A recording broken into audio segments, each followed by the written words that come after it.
The sun filtered through the bamboo grove, casting patterns of light and shadow upon the gathered disciples. Each sat silently. They awaited the teachings of the Buddha, their hearts open, their minds ready to receive wisdom. Among them sat a young disciple, her face clouded by worry and uncertainty. She hesitated before speaking, her voice barely above a whisper. "Blessed One, I feel consumed by a sense of inadequacy. It follows me like a shadow. No matter how much I achieve, it seems I am never enough. How can I find peace when I carry this weight?" The Buddha turned his gaze upon her, his eyes filled with compassion and understanding. Slowly, he picked up a clay pot resting nearby. The pot was simple, unadorned, and bore a faint crack along its side. "Look upon this pot," the Buddha began, holding it up for all to see. "It carries a crack, a flaw some might say. Yet, does its imperfection render it useless? Does it cease to hold water, to serve its purpose?" The young disciple studied the pot, her thoughts heavy with the metaphor. "No, Blessed One," she replied softly. "The pot still functions. It still holds water, despite its crack." The Buddha smiled gently and placed the pot back on the ground. "And so it is with you," he said. "Your imperfections do not diminish your worth. Your existence is not defined by your flaws but by your being. Just as this pot serves despite its crack, so too do you bring light and purpose to the world." He paused, allowing his words to sink into the stillness of the grove. "The weight you carry is not your inadequacy. It is the judgment you cast upon yourself." The harsh voice within, "Release this voice, and you shall find peace. For in the cracks, the light of truth shines brightly." These thoughts distract us from the truth that life is unfolding here. In this very breath, in this moment, Buddha said. Anand gazed at the lotus again, its faded beauty carrying a new significance within his heart. "Blessed One," she began, her voice trembling. "How does one release this voice? How does one embrace their imperfections?" The Buddha gestured toward the bamboo grove surrounding them. "Do you see these bamboo stalks? Tall and slender, each reaching for the sky? Each carries its marks, its bends, its unique story. Do these marks lessen their beauty, their purpose within the grove?" The disciple shook her head, her gaze softening as she looked upon the bamboo. "No, they do not," she whispered. The Buddha continued, his voice as steady as the flow of a river. "You, like the bamboo, are part of the greater whole. Your journey, your struggles, and your imperfections are what make you whole. When you accept this truth, you will find that you are, and have always been, enough." The disciple bowed her head, the heaviness in her heart beginning to lift. The bamboo grove seemed to hum with a quiet resonance, as if affirming the Buddha's words. In that moment, surrounded by the gentle embrace of nature and the wisdom of the Buddha, she took her first step toward embracing her wholeness. Another day, another moment in the tranquil lotus grove. The disciple stood silently, her thoughts swirled like restless winds. The surface of the nearby pond shimmered under the sunlight, reflecting the vibrant green of surrounding trees. Yet her mind was clouded, unable to see the beauty before her. The Buddha approached, his steps light, his presence calming. Noticing her gaze fixed upon the water, he paused beside her. "What do you see in the pond, child?" he asked gently, his voice imbued with patience. "I see my reflection, Blessed One," she answered, her tone heavy with uncertainty. "But I also see ripples distorting it, making it unclear. It feels like looking at my own life." The Buddha gestured toward the lotus blooming in the pond, its petals radiant above the water's surface. "Observe the lotus," he said, his voice steady and inviting. "What do you notice about its journey from root to bloom?"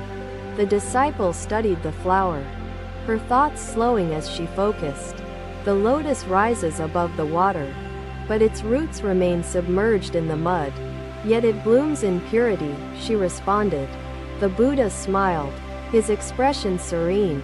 Indeed, he said, the lotus does not resist the mud nor lament its origins. Instead, it uses them to grow. The disciple nodded slowly, her reflection momentarily forgotten as she focused on the flower's quiet strength. Are you suggesting, Blessed One, that my imperfections are like the mud, meant to nurture growth? She asked hesitantly. The Buddha looked into her eyes, his gaze filled with understanding. Exactly, he replied. Your perceived flaws are the soil from which your true self can rise. Seeking the light, but how can I accept the mud, Blessed One? She asked, her voice trembling. It feels so heavy, so suffocating. At times, the Buddha turned to the pond, his hand reaching out to trace the edge of a lotus leaf. The mud's presence does not diminish the lotus's beauty, he said. Instead, it enriches the bloom. Embrace your entirety, the mud and the bloom alike. The disciple gazed at the lotus, her heart stirring with newfound clarity. She reflected on the struggles that had shaped her journey, beginning to see them as part of her story. The Buddha continued, his words echoing in the stillness. Do you notice how the pond reflects the lotus? The ripples distort, but the essence remains. So, too, does your essence persist, unchanged by life's turbulence? The disciple looked back at her reflection in the pond, now mingling with the image of the lotus. Her perception shifted slightly. My essence, Blessed One, is like the lotus, steady despite the ripples? She asked, her voice steadier now. The Buddha nodded, his smile gentle yet powerful. Exactly, he said. Do not let life's distortions define your vision of self. Focus on the bloom rising above. The grove grew quieter, the wind calming as if nature itself paused to reflect on the wisdom shared. The disciple stood motionless, her heart slowly absorbing the lesson, each word sinking deeper. She knelt before the Buddha, her head bowed low in gratitude. Blessed One, your teachings have given me hope, she said softly. I will strive to see the bloom within myself. The Buddha placed his hand upon her shoulder, his touch light but grounding. Hope is the first step, he said. The Buddha reached down and picked up a fallen leaf, holding it gently between his fingers as the disciples watched. This leaf has fallen, yet it does not mourn the branch it left behind, nor does it fear the earth below, Buddha said. She saw not just a flower, but a mirror reflecting the potential within herself.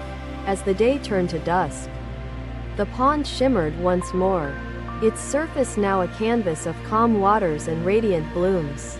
The disciple departed, her heart lighter, her spirit strengthened by the teachings she carried within. Another day, another moment of reflection under the shade of towering trees. The disciple approached the Buddha with newfound questions. Her steps were steady, but her mind lingered on uncertainties she struggled to articulate. The forest canopy above created a mosaic of light and shadow, a fitting mirror for her inner thoughts. The Buddha sat calmly beneath the Bodhi tree, his eyes observing the interplay of sunlight dancing on the ground. As she knelt before him, he gestured for her to speak. What troubles your heart today? He asked, his voice carrying warmth and understanding. Blessed One, she began, her voice carrying both hesitation and yearning. I have embraced the lessons of imperfection and growth, yet, I still feel separate from others, as though my flaws isolate me. How can I find my place within the whole? The Buddha inclined his head slightly, his expression thoughtful. He extended his arm toward the surrounding forest, gesturing to the myriad trees stretching endlessly in all directions. Look closely at this forest, he said. Each tree stands unique, some tall, some bent, some bearing fruit, others offering shade. Do you believe the bent tree envies the straight one, or the flowering tree scorns the barren? The disciple followed his gaze, observing the quiet harmony of the forest around them. No, Blessed One, she replied. The trees seem to coexist without judgment or comparison. The Buddha nodded, a gentle smile gracing his lips. Precisely, he said, each tree fulfills its purpose. Not by conforming, but by simply being. Together, they create a symphony of existence, nourishing the earth and all who seek shelter here. But, Blessed One, she said hesitantly, humans are not like trees. We often compare ourselves, measure worth by external standards. How can I transcend this? The Buddha rested his hands upon his knees, his gaze unwavering as he spoke. The urge to compare arises from a misunderstanding of your true nature. You see yourself as separate, a fragment seeking validation. Yet, in truth, you are part of the vast whole, as the trees are part of the forest. The disciple furrowed her brow, absorbing his words with an open yet questioning mind. If I am part of the whole, Blessed One, how do I come to feel this connection deeply? She asked. The Buddha leaned forward slightly, his tone growing softer but no less powerful. Begin by observing the threads that bind us all, the shared joys, struggles, and moments of kindness. In these, you will find unity. A breeze rustled the leaves above, filling the space between them with the soft sounds of nature. The disciple closed her eyes momentarily, her heart touched by the imagery he evoked. The Buddha continued, his words flowing like a clear stream. Do not seek to erase your individuality, for it, too, has a place in the greater harmony. Celebrate your uniqueness, not as a means of separation, but as a contribution to the collective.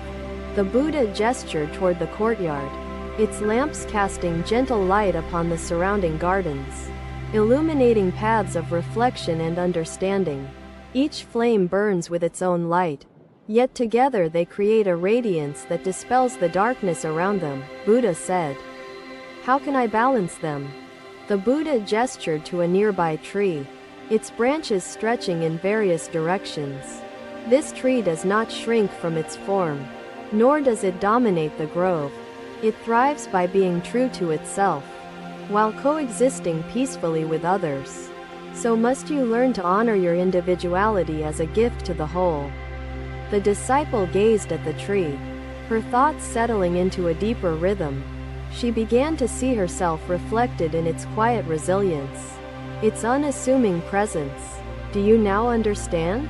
The Buddha asked, his voice steady yet inviting further inquiry. I think I do. Blessed One, she replied. I see that I must embrace both my uniqueness and my role within the whole. To compare is to deny the beauty of our collective diversity. The Buddha's voice carried gently through the evening air, his words like the flame's light dispelling the darkness of doubt. Live fully, Anand, in the present, and you will find that your light touches all, even beyond your knowing, Buddha said.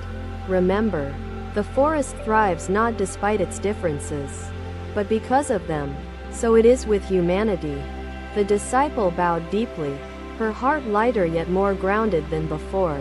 The teachings she had received began to weave into the fabric of her understanding, forming a tapestry of wisdom. As the sunlight shifted through the trees, the forest seemed to hum with an unspoken truth, the air thick with interconnectedness. The disciple rose, her steps guided by the lessons she now carried within. His words, clear as the night sky, became a compass guiding us to a deeper understanding of life and happiness. Master, I said, your teachings awaken a peace within, yet fear lingers in the face of the unknown. The Buddha's smile, as gentle as the light of the fireflies, carried the answer without hesitation. Fear, he said, is the mind's attempt to grasp what cannot be controlled, to resist the flow of impermanence. Thank you for watching. Buddha's teachings are always with you. Subscribe to our channel and we will see you in the next video.